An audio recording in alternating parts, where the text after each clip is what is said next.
இனி வருகின்ற நாட்கள் அனைத்தும் முருகப்பெருமானின் அருளால நல்ல நாளாக மாறப்போகுது. பொதுவாகவே நம்ம வீட்டுக்கு முன்னாடி வைத்து வளர்க்கக்கூடிய செடியால நமக்கு இருக்கக்கூடிய பிரச்சனைகள் விலகுமா? நம்ம வாழ்க்கையில நிம்மதியோ நிதி நிலைமை பார்த்தீங்கன்னா காரணமாக அமையக்கூடிய சில விஷயங்கள வீட்டில் பார்த்தீங்கன்னா ஒவ்வொரு அமைப்பும் பார்த்தீங்கன்னா வாஸ்து முறைப்படி தான் கட்டியிருப்போம். அதில் வைக்கக்கூடிய பொருளுக்கு எப்படி பார்த்தீங்கன்னா இந்த இடத்துல வச்சா நல்லா இருக்கும்னு நம்ம வைப்போமோ, அதே போல் வீட்டுக்கு முன்னாடி நம்ம வைக்கக்கூடிய செடியால் வீட்டில் இருக்கக்கூடிய மன கஷ்டமாக இருந்தாலும் சரிங்க, பண கஷ்டமாக இருந்தாலும் சரிங்க, உடல் ஆரோக்கியத்தில் ஏற்படக்கூடிய பிரச்சனைகள் வரை, கணவன் மனைவிக்கு இடையே ஏற்படக்கூடிய கருத்து வேறுபாடுகள்னு, தொழிலில் அதிகப்படியான பார்த்தீங்கன்னா லாபத்தை பெற எந்த மாதிரியான செடிகளை உங்கள் வீட்டு வாசலை வைத்து வளர்த்தா அதிர்ஷ்டத்தை ஏற்படுத்தும். முக்கியமாக இந்த 7 வாஸ்து செடிகள் என்னென்னு தெரிஞ்சுக்கோங்க. நிச்சயம் உங்கள் வாழ்க்கையில் நல்லது நடக்குங்க. நீங்களும் உங்கள் வீட்டு தோட்டத்தில் இந்த மாதிரியான செடிகளை வச்சு வளர்த்துருக்குங்க. சில செடிகள் பார்த்திங்கன்னா நீங்கள் வைத்து வளர்க்கும் போது ஆரம்பத்தில் பார்த்திங்கன்னா பசுமையாக இருந்திருக்கும். திடீர்னு பார்த்திங்கன்னா அந்த செடிகள் வாட தொடங்கியிருக்கும், இல்லைன்னா ரொம்ப காஞ்சு போயிருக்கும். இப்படி இருக்கும்போதே நமக்கு பார்த்திங்கன்னா நிதி நிலைமையில் சிக்கலாக இருக்கும்போதே இந்த விஷயத்தை கவனிச்சிங்கன்னா வீட்டில் வைக்கக்கூடிய செடிகளும் இந்த மாதிரியான அறிகுறியை காட்டும். அதே போல் வீட்டில் எந்த மாதிரியான செடிகளை வளர்க்கலாம், எந்த திசையில் வளர்த்து இந்த மாதிரியான பலன்கள் கிடைக்கணும்னு தெரிஞ்சுக்க வீடியோவை கடைசி வரைக்கும் ஸ்கிப் பண்ணாமல் பாருங்கள். உங்கள் வீட்டு தோட்டத்தில் உங்களுக்கு அதிர்ஷ்டத்தை ஏற்படுத்தக்கூடிய செடி என்னென்னு மறக்காமல் பதிவிடுங்க. புதியவராகி இருந்தீங்கன்னா சேனலை சப்ஸ்கிரைப் பண்ணிவிட்டு கூடவே இருக்க பெல் பட்டனை கிளிக் பண்ணிக்கோங்க. வாங்க வீடியோக்குள்ளே போகலாம். பொதுவாகவே நம்ம வீடு கட்டும்போது வாஸ்து சாஸ்திரத்தைப்படி தான் வீட்டில் கட்டியிருப்போம். வீட்டில் வைக்கக்கூடிய பொருட்கள் மட்டும் இல்லைங்க, வீட்டு வாஸ்துவின் செடிகளுக்கு முக்கிய பங்கு இருக்குதுன்னு சொல்லுவாங்க. வாஸ்து சாஸ்திரத்தின்படி சில செடிகள் இல்லைன்னா மரங்கள் நம்முடைய வாழ்க்கையில் மிகப்பெரிய மாற்றத்தை ஏற்படுத்தக்கூடிய தன்மை இருக்கா. வீட்டை சுற்றிலோ இல்லை வீட்டு தோட்டத்திலோ வைக்கக்கூடிய மரங்கள் ரொம்ப பசுமையானதாக இருக்கணுங்க. முதல்ல இந்த செடிகள் தான் நம்முடைய வாழ்க்கையில் நடக்கக்கூடிய நிகழ்வுகளுக்கோ நிதி நிலைமைக்கும் காரணமாக அமையுதுன்னு கூட சொல்லலாம்.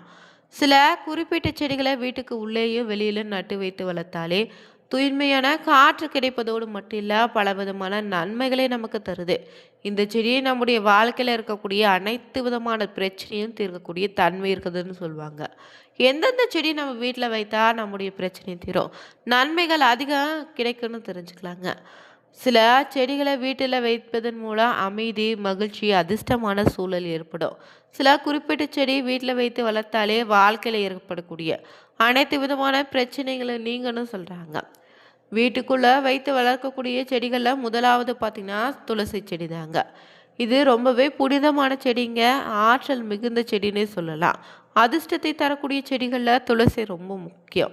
இதை வீட்டில் வளர்த்திங்கன்னா வீட்டில் எப்போதும் பாசிட்டிவ் எனர்ஜியும் தெய்வீக தன்மையும் அதிகரிக்கும். துளசி செடி கொசுக்களை அண்ட விடாதுங்க, காற்றை சுத்தப்படுத்தும். இதில் மருத்துவ குணம் ரொம்ப அதிகம் இருக்குது. இது வளர்ப்பது உங்களுக்கு ரொம்பவே சுலபமான விஷயம். துளசியை நீங்கள் எங்கே வைத்தாலும் சூரிய ஒளி ஈர்த்து கொள்ளக்கூடிய தன்மை இருக்குது. ஜன்னல், பால்கனி, வீட்டுக்கு முன்புறம் பின்புறம்னு எங்கே வேண்டுமானாலும் இந்த செடியை வைத்து வளர்க்கலாம். அடுத்தபடியாக பார்த்தீங்கன்னா மூங்கில் செடி தாங்க. இது செல்வ வளம், ஆரோக்கியத்தை தரக்கூடிய செடியாக பார்க்காங்க. இந்த செடியை அதிர்ஷ்டத்தின் அடையாளமாக பார்ப்பதால் இது வைக்கக்கூடிய எண்ணிக்கை ஏற்ப இதனுடைய பழங்களும் மாறுபடுங்க. 5 என்ற எண்ணிக்கையில் வளர்த்திங்கன்னா செல்வத்தையும், 6 வைத்தா அதிர்ஷ்டத்தையும், 7 வச்சிங்கன்னா ஆரோக்கியத்தையும், 21 எண்ணிக்கையில் வைத்திங்கன்னா அளவில்லாத திடீர் அதிர்ஷ்டத்தை இல்லைன்னா ஆரோக்கியத்தை தருன்னு சொல்கிறாங்க. அதிர்ஷ்டத்தை தருவதோடு காற்றில் இருக்கக்கூடிய மாசுக்களை சுத்தப்படுத்தக்கூடிய தன்மை இந்த மூங்கிலுக்கு இருக்குது. அடுத்தபடியாக பார்த்தீங்கன்னா ரப்பர் செடி தாங்க. இதனுடைய இலைகள் வட்ட வடிவமாக இருப்பதாக இது நாணயங்கள் போல தோற்றமளிக்குது. இதன் நுனிப்பாக கூர்மையாக இல்லாமல் வட்ட வடிவமாக இருக்குதுங்க. இது வைத்து வளர்த்தாலே வீட்டில் செல்வத்தை இருக்கக்கூடிய தன்மையாக இருக்குது. இது போன்ற செடிகள் வீட்டுக்கு உங்களுக்கு அதிகப்படியான அதிர்ஷ்டத்தை தருங்க. அதே போல் ரப்பர் செடிக்கு இயற்கையாகவே காற்றை சுத்தப்படுத்தக்கூடிய சுத்தமான காற்றை வெளியிடக்கூடிய தன்மை இருப்பதால் இது உங்கள் வீட்டில் நிம்மதியான சூழலை உருவாக்கும். அடுத்தபடியாக லாவெண்டர் செடிங்க. இது நறுமணத்தை தரக்கூடிய செடியாக மட்டும் இல்லை, இதில் மருத்துவ குணம் நிறைந்திருக்கு. இது மனதுக்குள்ள அமைதியை தருங்க. அதிர்ஷ்டத்தை தரக்கூடிய செடிகளில் இதுவும் ஒன்று.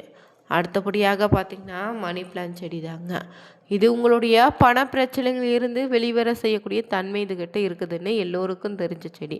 இது வீட்டுக்கு அதிர்ஷ்டத்தையும் செல்வத்தையும் தருங்க. இவை காற்றில் இருக்கக்கூடிய மாசுக்களை நீக்கக்கூடிய தன்மை இருக்கு. இது வெற்றியை தரக்கூடியது என்பதால தனிப்பட்ட வாழ்க்கை மற்றும் தொழில வளர்ச்சி ஏற்படுத்தக்கூடிய தன்மை இருக்கு. அடுத்தபடியாக பார்த்தீங்கன்னா, மஞ்சள் சாமந்தி பூ மலர்கள் நம்பிக்கையும் அதிர்ஷ்டத்தின் அடையாளமாக இருக்குங்க.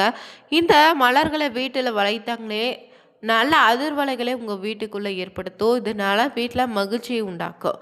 வீட்டுக்கு முன்னாடி வாசலுக்கு அருகில் இந்த சாமந்தி பூச்செடியை நட்டு வளர்த்திங்கன்னா வீட்டில் அதிர்ஷ்டத்தை தருங்க. வடக்கு இல்லைன்னா கிழக்கு திசையில் சாமந்தி பூச்செடிகளை வைத்து வளர்ப்பது ரொம்பவே சிறப்பான பலனை தரும். அதே போல் சிவப்பு செம்பருத்தி பூ விநாயகர் மற்றும் காளி தேவிக்கு உரிய மலருங்க. இது வீட்டில் தெய்வீக தன்மை அதிகரிக்கும். இந்த செடியை தோட்டத்திலோ வீட்டுக்கு அருகில் சூரிய ஒளிப்படும் இடத்துல வைத்து வளர்த்திங்கன்னா வீட்டில் நிலையான தன்மையும் மகிழ்ச்சியும் நல்ல ஆற்றல் உங்கள் வாழ்க்கையில் எப்போதும் நிறைந்திருக்க செய்யும். இந்தியாவில் மஞ்சள் செம்பருத்தி பூச்செடிகள் வீடுகளில் வளர்ப்பதே அதிர்ஷ்டமானதாக சொல்கிறாங்க. இது வீட்டில் அதிர்ஷ்டத்தையும் வாழ்க்கையில் முன்னேற்றத்தை தரக்கூடிய செடிகளில் இதுவும் ஒன்றுங்க. ஏன்னா வீட்டில் அதிர்ஷ்டத்தை பெருக்க நாம் வளர்க்கக்கூடிய பூச்செடி வகைகளும் மிகப்பெரிய மாற்றத்தை தருங்க. வாடாமல்லி, கோழிக்குண்டை, மல்லிகை, செவ்வந்தினி செடிகளை வீட்டில் வளர்த்தாலே நல்ல அதிர்ஷ்டத்தையும் நேர்மறையான ஆற்றலை அதிகரிக்கணும்னு சொல்லுவாங்க. அதில் என்னென்ன செடிகள்னு தொடர்ந்து பார்க்கலாம். இயற்கையாகவே பார்த்திங்கன்னா வேகமான வாழ்க்கை முறையில் மன நிம்மதி இல்லாமல் பொருளாதார முன்னேற்றத்தால் நம்ம ரொம்பவே பார்த்திங்கன்னா பதற்றமான சூழ்நிலையில் இருக்கோம். வாஸ்து சாஸ்திரத்தில் ரொம்பவே முக்கிய இடம் பெற்றிருக்குங்க. முறைகளில் முக்கிய பங்கு இந்த செடிகளுக்கு இருக்குது.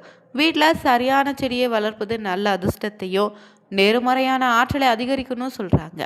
வாடாமல்லி செடி வீட்டில் வளர்த்திங்கன்னா நிதிநிலை மேம்படணும், குடும்பத்தில் சந்தோஷம் அதிகரிக்குன்னு சொல்லப்படுதுங்க.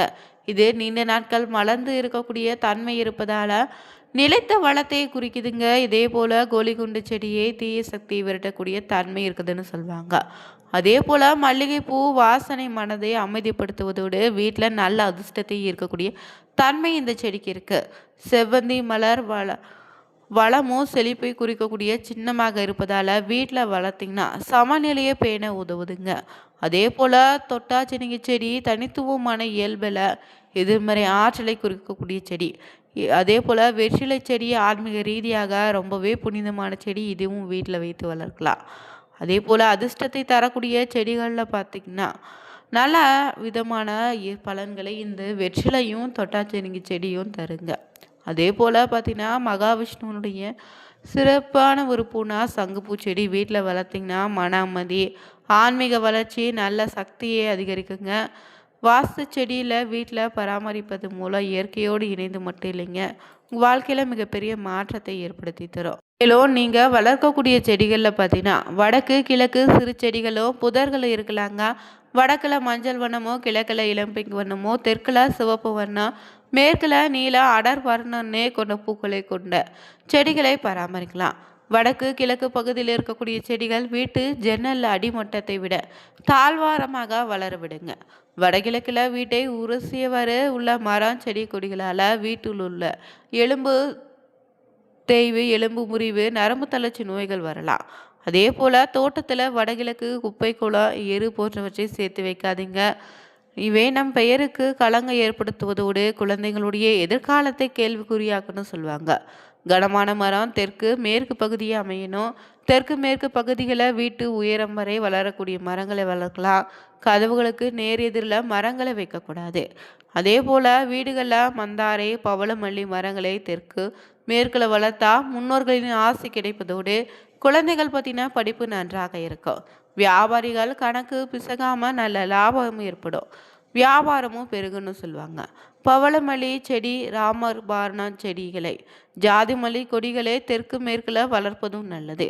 அதே போல் சிந்தில் கொடி வளர்க்க இதய சம்பந்தமான நோய்கள் வரவிடாமல் தடுப்பதோடு ஆரோக்கியத்தை ஏற்படுத்தணும்னு சொல்கிறாங்க. ஆள் அரசு புங்க மரம், வேப்ப மரம், வில்வ மரம், புனை மரம், கருங்காலி, செம்மரம் போன்ற மலர்களை வீட்டு தோட்டங்களில் வளர்க்கலாங்க. 5 மரங்கள் சூழ்ந்திருக்கக்கூடிய இன்னைக்கு வீடியோவில் பாடினா வீட்டில் வைத்து வளர்க்க வேண்டிய முக்கியமான வாஸ்து செடிகளை பார்த்தோம். அதில் செம்பருத்தி, கற்றாழை, மணி பிளான்ட், மூங்கில் செடி, அது மட்டும் இல்லைங்க, ரப்பர் செடி, மற்றும் பார்த்திங்கன்னா சோற்று கற்றாழை போன்ற செடிகளை வீட்டில் வைத்து வளர்க்கலாம். நீங்களும் என்ன மாதிரியான செடிகளை வைத்து வளர்த்தாலும் வீட்டில் எப்போதும் பசுமையாக பார்த்துக்கோங்க. பூச்சிகள் பார்த்திங்கன்னா செடிகளை அண்டாமல் பார்த்துக்கோங்க. இன்றைக்கி இந்த வீடியோ பிடிச்சிருந்தா லைக் பண்ணுங்கள், ஷேர் பண்ணுங்கள், கமெண்ட் பண்ணுங்கள். மறக்காமல் நீங்கள் எந்த மாதிரி செடியை வைத்து வளர்க்குறீங்கன்னு பதிவிடுங்க. Thank you viewers. சொல்வாங்க, இவைகளை நீங்கள் தெற்கு மேற்கு வடமேற்கில் வளர்க்க அதிக நன்மைகளை தருங்க. வாழை மரம், எலுமிச்சை மரம், மாதுளை மரம்னு கொய்யா மரங்களை வளர்க்க ஆரோக்கியம் பெருகும். அதே போல் துளசி செடியை மாடத்தில் வைத்து வளர்க்கலாம். மண் பராமரிப்பிலும் துளிர்விட செய்யலாம். தொட்டிகளை கூட வளர்க்கலாங்க. மருத்துவ குணங்களே தன்னகத்தை பெற்ற மூலிகை செடியாக இருப்பதால் கட்டாயம் வீட்டில் வைத்து வளருங்க. அதே போல் வடகிழக்கு சார்ந்த தண்ணீர் தொட்டிகள் அமைத்தா நீர் ஆதாரம் நீடித்து இருக்கும். கிழக்கு வடக்கு வடகிழக்கு பகுதியில் கிணறுகள் அமைச்சிங்கன்னா வற்றாத நீர்ப்பெருக்கு இருக்கும். மேற்கு தெற்கு தென்மேற்கு பாகங்களில் படுக்கை அறை அமையும்படி அமைத்திங்கன்னா அங்கு சென்று ஓய்வெடுக்கும் போது களைப்பு பறந்தோடி உற்சாகம் பிறக்குங்க. தென்மேற்கு மூலையில் குடும்ப தலைவர்கள் படுக்கையறையே மாஸ்டர் பெட்ரூம் வைக்கலாங்க.